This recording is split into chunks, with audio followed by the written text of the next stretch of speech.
안녕하세요, 투자자 여러분. 주화부팁입니다.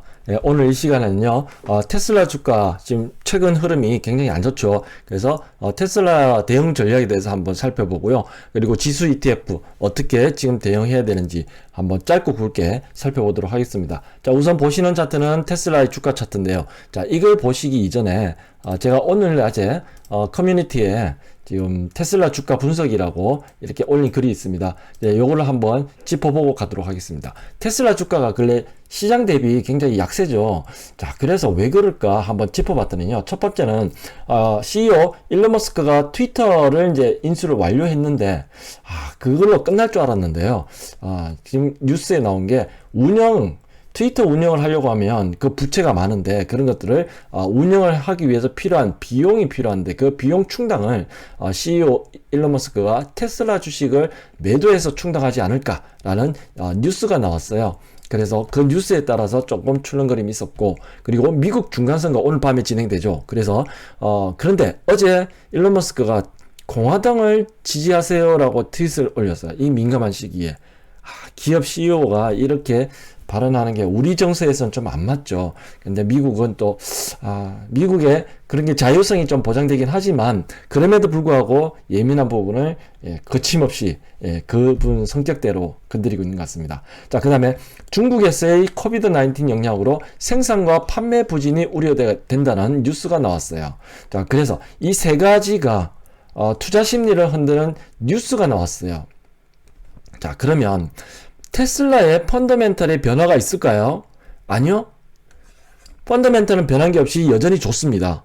자, 그래서 여기 중국에서의 코비드-19 이 부분을 한번 짚어보기 위해서 제가 조사를 좀 했는데, 자, 보시면 지금 보시는 그래프는요, 중국 판매량 추이예요. 자, 중국 판매량 추이를 보시면은 지난 10월 판매량이 71,700대 정도 지금 판매됐다. 그래서 BYD보다 좀 덜 팔았다. 그래서 2위를 기록했다라는 뉴스가 나왔습니다. 자, 그래서 지금 1월달부터 올해 2022년도 1월달부터 중국 내 판매량만 이렇게 그래프를 그려보면 이렇게 가다가 이제 4월달에는 셧다운 때문에 지금 확 줄었고, 그 다음에 좀 회복을 하다가 7월 달에는 공장을 또 확장한다고 해가지고 공장 증설 영향으로 또 확 줄었어요. 그 다음에 다시 또 8월 달, 9월 달 최대 생산량을 또 기록을 했고 10월 달에는 그것보다는 조금 줄었어요. 아마 이게 가격 영향이었던 것 같은데요. 때마침 10월 중하순에 가격 인하를 했죠. 가격 인하를 하면서 주문량이 폭주를 했어요. 그래서 대기기간도 2배로 늘어났었습니다. 그래서 말입니다. 11월과 12월, 즉 4Q에는 중국 내 판매량이 좀 기대를 해봐도 되지 않을까라고 생각이 됩니다. 그리고 또 하나 더 짚어볼게요. 자, 생산 캐파입니다. 캘리포니아의 생산 능력은 65만 대, 그리고 중국 상하이는 75만 대, 그리고 독일 베를린에 25만 대, 텍사스에도 25만 대. 자, 지금 이거를 제가 조사했던 게 지난달에 조사를 했었어요. 요게 3Q 실적 발표 자료에 있는 내용이었어요. 자, 그러면 이걸 다 합치면은 약 190만 대 생산 캐파가 준비가 돼요. 약 200만 대, 연간 200만 대 생산할 수 있는 캐파가 준비가 되는데, 지금 베를린과 텍사스는 지금 가동률이 지금 41% 정도 나오고 있어서 아직 절반도 생산을 못하고 있습니다. 자, 그렇지만 최근의 뉴스에 따르면, 이건 한 달 전이고요. 최근 뉴스에 따르면은 베를린에서도 그리고 텍사스에서도 생산량이 계속 증가를 하고 있습니다. 그래서 가동률이 점점 증가하고 50% 이상 지금 넘어가고 있죠. 그러면 연말이 되면은 190만 대가 아니라 그 200만 대 생산 능력을 달성할 거라고 지금 보고 있습니다. 자, 그러면 이게 달성이 되면 지금 월가의 컨센서스에 따르면요, 4분기 때 판매량이 48만 대를 예상하고 있어요. 자, 그러면 48만 대를 기입을 하면 어떻게 되냐면요, 작년 동기 대비해서는 55%가 증가하게 됩니다. 그러면 연 단위로 했을 때 성장률은 48%가 되죠. 자, 테슬라는요, 이 수치를 봐도 얘가 지금 증거입니다. 얘가 판매량이 이렇게 해마다 이렇게 성장을 하게 되면 바로 이게 무엇으로 연결되죠? 실적으로 연결됩니다. 그 실적이 바로 기업의 기본 펀더멘탈이고요. 여러 가지 노이즈가 있지만 주가를 형성하는 가장 메인은 바로 실적입니다. 그래서 이 그래프를 보시면은 판매량 추이를 보시면 자, 분기별로 그리고 해마다 계속 상향하고 있죠. 그죠? 중간에 이런 부침이 있을 수 있지만 계속 상승하고 있습니다. 이렇게 테슬라는 재고가 지금 없어요. 없어서 못 파는 정도죠. 그래서 만드는 족족 팔고 있는데 그러면 생산량이 많아지면 많아질수록 매출은 당연히 올라갈 것이고 그 매출에 따라서 실적은 당연히 올라가게 되겠죠. 자, 이 그래프는 제가 지난 영상에서도 계속 보여드렸어요. 그래서 전기차 판매 매출 계속 올라가고 있고요. 그러면 4Q는 더 기대가 되겠죠. 그리고 영업이익률은 테슬라는 말할 것도 없습니다. 영업이익률이 기존에는 한 30% 되다가 지금은 28%인가요? 이 정도로 내려왔죠. 그래서 좀 실망을 줬지만 그래도 이 정도도 굉장히 훌륭하죠. 24%인가요? 제가 수치는 약간 헷갈리는데 어쨌든 굉장히 훌륭한 수치입니다. 자, 그래서 돈 잘 번다는 얘기죠. 그리고 만드는 족족 잘 팔고 있는 그런 회사입니다. 그래서 실적에 대해서는 지금 믿고 가도 되는 여전히 우상향 추세에 있다. 이렇게 볼 수 있습니다. 그래서 지금 테슬라에 대한 어떤 실적에 대한 판매량에 대한 우려는 조금 접어둬도 되지 않나. 그렇게 싶습니다. 자, 그러면 결국 최근에 주가를 이렇게 많이 끌어내린 그 이유가 어째 보면은 투자 심리에 있다고 봅니다. 심리적으로 많이 영향을 줬다. 그러면은 투자 심리만으로도 주가가 이렇게 세게 내려올 수도 있을까? 그 부분은요, 이렇게 볼 수 있습니다. 개인 투자자 비중이 37%나 된다고 해요, 테슬라는. 예, 꿈과 희망을 많이 심어줬던 그런 기업이고요. 그 앞으로 전망에 대해서는 여전히 긍정적이지만 그 꿈과 희망을 가진 37%의 주주들이 개인 투자자들이 이 심리 부분이 굉장히 좀 취약할 수 있어요.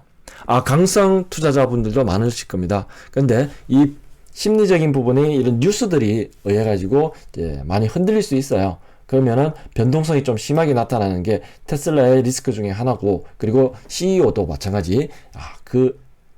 저희 고향 사투리라면은 그놈의 조디 때문에 참 일을 참 망치는 경우가 많습니다. 어쨌든 이 테슬라라는 회사를 잘 이끌고 있고 이렇게 실적을 훌륭하게 이끌어내고 있는 그 CEO의 능력은 인정해야 되지 않겠습니까? 우리가 믿고 갈 것은 좀 괴짜 같은 천재지만 그 사람이 이렇게 실적을 잘 이끌어내는 그런 운영 방식, 회사 경영을 잘하고 있다라는 거. 그러면 그 성장을 우리는 같이 따라가야 되는 부분 아니겠습니까? 어차피 그게 투자의 본질이고요. 그래서 지금 가까운 미래에 펀더멘탈 부분, 가까운 미래는 수년 이후가 아니고요. 6에서 7개월 정도, 내년 상반기까지를 바라보고 펀더멘탈 부분을 한번 따져보도록 하겠습니다. 그럼 첫 번째, 중국 판매가 인하로 인해서 아까 말씀드렸다시피 판매량이 급속도로 늘고 있습니다. 이미 진행되고 있고요. 그래서 이게 4Q 실적에 대한 기대가 되는 그런 부분이 되겠습니다. 자, 그 다음에 두 번째는 올 연말까지 생산력 200만 대에 가능한 수준으로 도달. 그러면 향후에 생산량이 확대되면서 그에 따른 실적 향상도 또 기대가 되겠죠. 그리고 올해 연말에 12월부터 세미트럭이 펩시에 납품을 시작합니다. 그러면 세미트럭이 납품이 되면은 전기트럭이 양산을 시작한다는 데 큰 의미가 있다고 봅니다. 자, 그 다음 지금 특히나 전기트럭은 요거는 지금 없는 제품을 테슬라가 처음으로 시장에 내놓는 거라고 볼 수 있어요. 자, 그래서 큰 의미가 있다고 보고요. 그리고 2023년 내년에는요, 사이버 트럭이 양산에 돌입합니다. 2019년도에 처음으로 신차 발표를 할 때 내놨지만 그 이후로 20년, 21년 올해까지도 계속 지연이 돼서 시장에 좀 우려를 나타냈지만 드디어 내년에 양산을 한다고 하고, 실제로 텍사스 공장에 이 모습들이 나타나고 있는 게 나오고 있습니다. 그래서 양산은 거의 내년이면 확실하다 이렇게 볼 수 있고요. 그러면 시장에 또 다른 패러다임을 몰고 올 것 같습니다. 자, 이런 부분이 내년 중반 2023년 중반까지 그때까지 볼 수 있는, 기대해 볼 수 있는 펀더멘털 부분이 되겠습니다. 아주 긍정적이죠. 자, 이렇게 되면은 테슬라의 실적은 묻지도 따지도 않을, 기대해 볼 만하겠죠. 그래서 이런 요소들은 기대가 아니라 이미 가시권에 들어와 있어요. 그렇기 때문에 믿고 갈 수 있다 라고 얘기할 수 있습니다. 자, 그러면 12개월 선행 PER이 낮아지면서 저평가 영역에 진입을 하고 있습니다. 자, 그래서 이게 어떤 말씀이냐면 지난 2020년대에 테슬라가 핫하게 올라왔을 때 굉장했죠.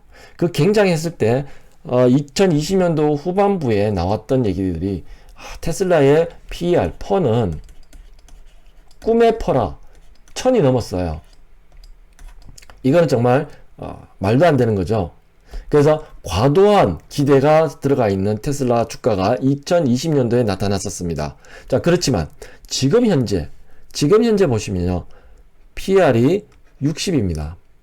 그리고 올해 1년으로 보면은 PER이 47로 나오고요. 그리고 내년 기대 1년 이후에 팟캐스트는 35로 떨어집니다. 자, 그러면 PER은 멀티플이라고 얘기하기도 하고요. PER은 어떻게 계산되냐면요.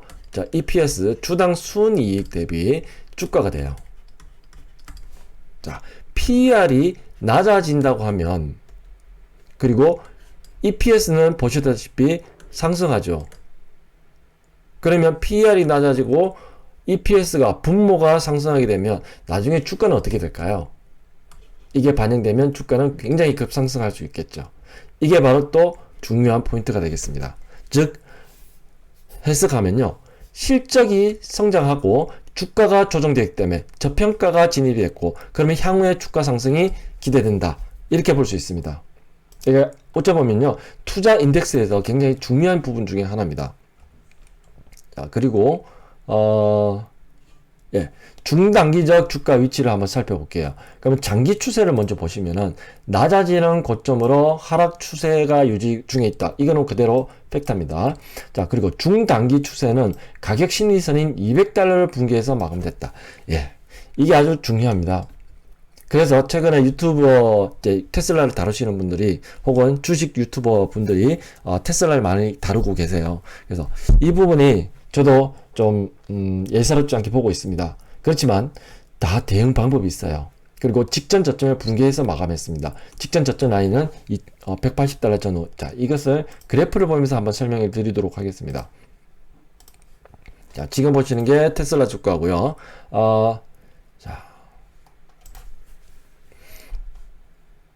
자, 이렇게 뒤집어 놓고 보겠습니다. 자, 만약에 내가 어떤 종목을 봤는데 이런 차트의 흐름, 즉 이런 시세 흐름을 보이고 있다 라고 하면은 저는 이렇게 분석합니다. 자, 일단 장기 이평선 60선이 원턴 투턴, 자, 여기에서 저점이 높아지죠. 여기 저점 대비 높아지는 저점에 터보 60입니다. 터보 60. 그리고 21선 패턴은 여기서 원턴 투턴, 쌍바닥을 이루고 다시 상승했습니다. 자, 그러면 21선도 마찬가지 20TT라고 얘기합니다. 투턴이고요. 자, 그 다음 여기에서 나타낼 수 있는 게 직전 고점이 이렇게 있는데, 직전 고점을 돌파하게 되면, 이렇게 돌파했죠. 직전 고점을 돌파하게 되면은 니콜라스 다비스의 박스권 돌파 이론에 따라서 얘는 패턴을 완성하게 됩니다. 이 패턴이 완성하게 되면은 이때는 시세는 이쪽 방향으로 올라간다 이렇게 됩니다. 자, 그렇지만 공교롭게도 얘는 테슬라 주가는 지금 이렇게 거꾸로 돼 있죠. 그래서 직전 저점이 중요하고요. 기술적 분석상에서는 이 부분 시세 흐름은 그대로 인정하고 가야 됩니다. 내가 인정하지 않아도 시세가 그렇게 흘러가면 그 부분을 우리는 인정하고 따라서 대응할 수밖에 없습니다. 자, 그러면은 테슬라 주식을 다 팔아야 되냐 라는 의구심이 들 수 있죠. 자, 이거에 대해서 제가 이렇게 말씀을 드리겠습니다.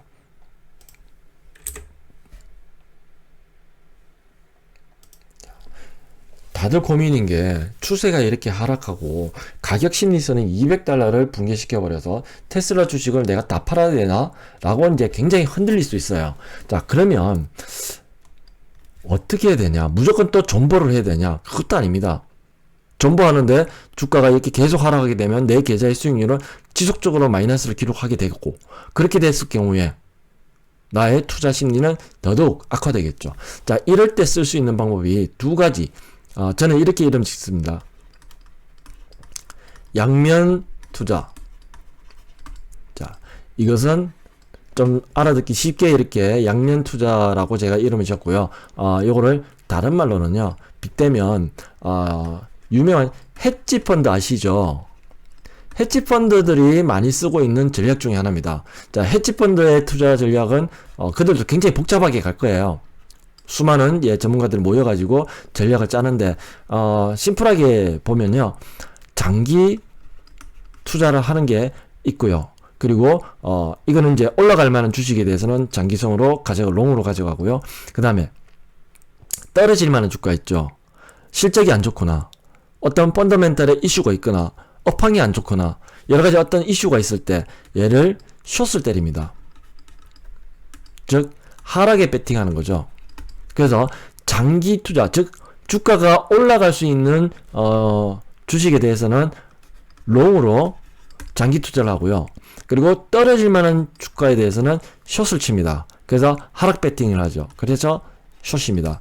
이 두 가지를 겸해서 같이 운영을 하는 게 바로 헤지펀드입니다. 그래서 이 헤지펀드의 운영 전략을 약간 벤치마킹해서 일반 투자자가 쓰기 쉽게 제가 한번 재해석해서 제가 실제로 쓰고 있는 제 자산 운영 방법입니다. 자, 첫 번째는 뭐냐면요. 여기 다시 적을게요. 양면 투자. 어렵지 않습니다. 쉽게 아무나 다 쓸 수 있는 방법이에요. 두 가지. 첫 번째는 뭐냐면요, 장기 투자입니다. 자, 장기 투자 그러지만 내가 장기 투자하겠다고 삼성전자를 샀거나 혹은 테슬라를 샀거나 애플을 샀거나, 그렇지만 주가가 테슬라가 지금 고점 대비 정말 마이너스 50% 이상 떨어져 있어요. 연초 1월 1일 대비해서는 마이너스 40%까지 떨어져 있습니다. 내 주가에 가만히 놔뒀을 때 내 계좌의 손실률이 마이너스 40%, 마이너스 50%, 반토막이 나 있으면 아무리 장기 투자자라도 속쓰리죠. 스트레스 받죠. 쳐다도 꼴도 보기 싫습니다. 그러겠죠? 사람이니까 당연히 그렇겠죠. 자, 그러면 장기 투자 못하고 한번 욱 해서 다 팔아버릴 수도 있습니다. 꼴 보기 싫어서. 이게 이제 당연합니다. 그렇지만 나중에 또 지나고 나서 보면 주가 다시 회복해서 올라갈 때가 있겠죠. 그때 못 삽니다.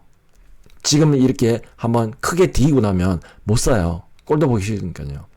자, 그래서 장기 투자에서 결국은 큰 수익은 장기 투자한 사람, 장기 투자에서만 큰 수익이 나요. 그럼 어떻게 장기 투자를 해야 되냐? 내 계좌를 나누는 거예요. 일단 첫 번째 방법적인 것까지 같이 겸해서 말씀드릴게요. 자, 계좌를 하나 트세요. 원래 운영하고 계신 계좌가 있으실 거고, 그리고 장기 계좌를 하나 더 만드세요. 그래서 이거는 장기 투자 계좌, 요거는 하나는 트레이딩 계좌. 이렇게 해서 계좌를 두 개를 이용하는 거예요. 그래서 장기 물량을 선택을 하세요. 내가 테슬라에 만약에 테슬라 주식을 1000주를 내가 운영을 하고 싶다 라고 하면은 이 중에서 절반 두 개로 나누세요. 그래서 반은 여기, 반은 여기. 아시겠죠? 그래서 장기 투자, 요거는 이제 개인의 선택입니다. 저는 이제 50%를 가지고 하는 것을 이제 기본으로 저는 하고 있는데요. 요거는 개인 선택이니까 50% 하셔도 되고요. 30% 하셔도 되고요. 자기 포트폴리오에 따라서 이제 10%로 가져가셔도 돼요. 보통 ETF라든지 혹은 자산운용사의 펀드에서는 보통은 이제 그들의 룰에 따라서 10%를 넘지 않는 룰을 갖고 있어요. 특히나 예전에 이제 유명했던 돈나무 누나, 자, 캐시우드가 아크 인베스트에서 ARKK ETF에 테슬라의 보유 비중은 그들의 원칙에 따라서 10%를 계속 유지하도록 하고 있습니다. 자, 이걸 벤치마킹 하셔도 돼요. 그리고 개인이니까 그건 내 맘대로겠죠. 30% 3분의 1은 그냥 장기로 가져가겠다 라고 하셔도 되고요. 자, 요거는 개인 선택입니다. 어쨌든 장기 물량은 무조건 보유입니다. 자, 보유는 보유인데 무조건 가져가는 것은 그거는 또 올바르지 못하죠. 그러면 무엇을 보고 가느냐면 조금 전에 제가 보여드렸다시피 실적을 체크하고 가는 겁니다. 매 분기마다 실적이 나오기 때문에 얘는 3개월에 한 번씩 실적 발표 나오는 그 내용만 보면 되겠죠. 그래서 실적이 많이 안 좋아지고 있다. 그러면은 이 장기 보유 물량도 좀 줄여야 되겠죠. 그렇죠? 자, 그리고 판매량, 판매량도 실적과 연계되니까 그것도 봐야 되겠고요. 그리고 이제 비즈니스. 자, 비즈니스는 여러 가지가 테슬라가 운영을 하고 있는데, 요거 비즈니스가 완성되는지, 요거는 진짜 장기간으로 가는 거죠. 초장기죠. 자, 요거는, 그 비중에 따라서 본인이 또 나누는 부분이 있는데, 어쨌든, 요거는 약간의 별개 우리가 꿈꾸던 그런 것들이죠. 자율주행이 됐던 그리고 에너지 부분이 됐던 로봇이 됐던 그런 부분들에 대해서는 비즈니스가 완성이 되는지 보고 가는 거 그거는 초장기적으로 보는 거고요. 실제로 계좌 운영할 때는 실적 중심으로 장기 투자를 이어나가는 게 첫 번째 라고 말씀드릴 수 있고요. 두 번째는 뭐냐면 바로 중단기 물량을 나머지를 채워가는 겁니다. 50%를 운영을 하시거나 혹은 30%였으면 70%가 되겠죠.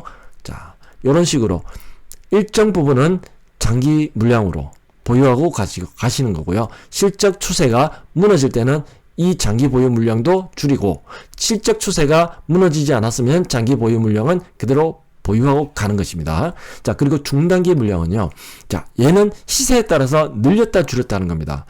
예를 들어서 자, 저처럼 장기 물량 50%는 보유하고 그 다음에 중단기 트레이드 물량 50%는 얘는 무조건 가져가는 게 아니라 그리고 무조건 샀다 팔았다 하는 것도 아니에요. 물량을 얘를 또 다시 가져다가 50% 물량이면 500주가 되겠죠. 자, 여기 1000주를 운영한다고 가정했을 때입니다. 그러면 장기 물량은 500주를 가져가고 그 다음에 중단기 물량은 500주를 운영을 하는데 이 물량도 이제 시세에 따라서 조정하는 거예요. 얘를 전부 다 500주를 다 팔아가지고 현금으로 가져갈 수도 있고요. 혹은 얘를 또 반토막 내가지고 반해서 250주는 현금으로 전환시키고 그 다음에 또 나머지 250주는 얘를 또 늘리기도 하고 줄이기도 하고 이렇게 하셔도 돼요. 어쨌든 중요한 거는 중단기 물량은 물량을 이렇게 늘렸다가 줄였다가 시세에 따라서 이 과정을 트레이딩 하는 겁니다. 자, 이 트레이딩은 시세가 어떻게 흘러가느냐에 따라서 움직이는 것이고요. 그래서 이 방법이 왜 중요하냐면요. 50% 물량만 늘렸다 줄였다. 자, 지금처럼 시세가 별로 안 좋아요. 안 좋을 때 내가 물량을 좀 줄여야 되겠다. 그럼 장기 물량은 실적 괜찮으니까 그냥 놔두는 거예요. 근데 중단기 물량은 내가 좀 줄여야 되겠다. 그럼 50% 갖고 있던 것을 약 20%로 줄일 수도 됐죠. 아시겠죠? 이렇게 하는 겁니다. 자, 그러면 나는 장기 물량 갖고 있으면서 나중에 다시 회복됐을 때 여기에서 수익을 크게 내는 거고 리스크, 즉 단기적으로 중단기적으로 주가가 이렇게 지금 하락 추세에 있으니까 이거는 중단기 물량을 늘렸다 줄였다 하면서 수익률을 관리하는 겁니다. 자, 여기서 조금 더 구체적으로 말씀드릴게요. 얘기가 좀 길어지고 있지만 중요한 얘기이기 때문에 조금 더 이어나가도록 하겠습니다. 자, 그러면 자, 2번 가지고 좀 더 설명을 드릴게요. 자, 중단기 물량을 내가 50% 비중으로 운영을 하겠다. 자, 그래서 지금 흐름을 짚어봤더니 하락 추세 구간에서 자, 반등할 때 내가 물량을 줄이고 혹은 내려갈 때 그게 대해서 해지를 하고 자, 이 부분을 말씀을 드리려고 합니다. 자, 지금 저점을 200달러를 어제 그런 투자 심리 악화에 따라서 붕괴를 했는데 지금 나스닥 선물 지수가 0.5% 오르고 있습니다. 혹은 오늘 하루라도 얘가 다시 200달러로 회복해버리면 얘는 의미가 없어집니다. 의미가 없어진다는 것은 붕괴가 다시 안 된다는 얘기겠죠. 그래서 내일 아침에 시장을 열어보고 테슬라 주가를 확인한 다음에 얘가 다시 200달러를 회복했으면 조금 더 지켜보고요. 200달러를 뚫지 못하고 이 200달러에 근접했다가 다시 또 쭉 떨어져서 190 얼마 달러에 마감이 된다면 얘는 계속 좀 더 주가가 조정을 받을 거다라고 생각하시는 거고요. 이럴 때 쓸 수 있는 방법은 뭐냐? 첫 번째는 물량을 줄입니다. 자, 이 50% 내가 테슬라의 비중을 아까 뭐랬죠? 예를 들어서 1000주를 내가 운영을 한다고 했을 때 이 500주 중에서 이 500주를 100으로 다시 보는 겁니다. 그래서 내가 물량을 줄이는데 여기서 또 반을 줄이겠다. 혹은 3분의 1만 남겨놓겠다. 이렇게 결정을 하세요. 지금 흐름에서는 한 3분의 1만 가져가는 게 나을 수도 있습니다. 자, 그 다음에 두 번째는 그것만 가지고도 자, 지금 장기 물량을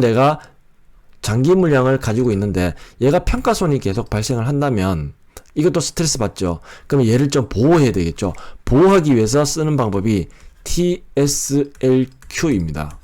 테슬라 숏 ETF고요. 얘는 1배수입니다. 자, 그러면 여기에서 중요한 거 말씀드릴게요. 내가 테슬라 주식을 지금 500주를 가지고 있다.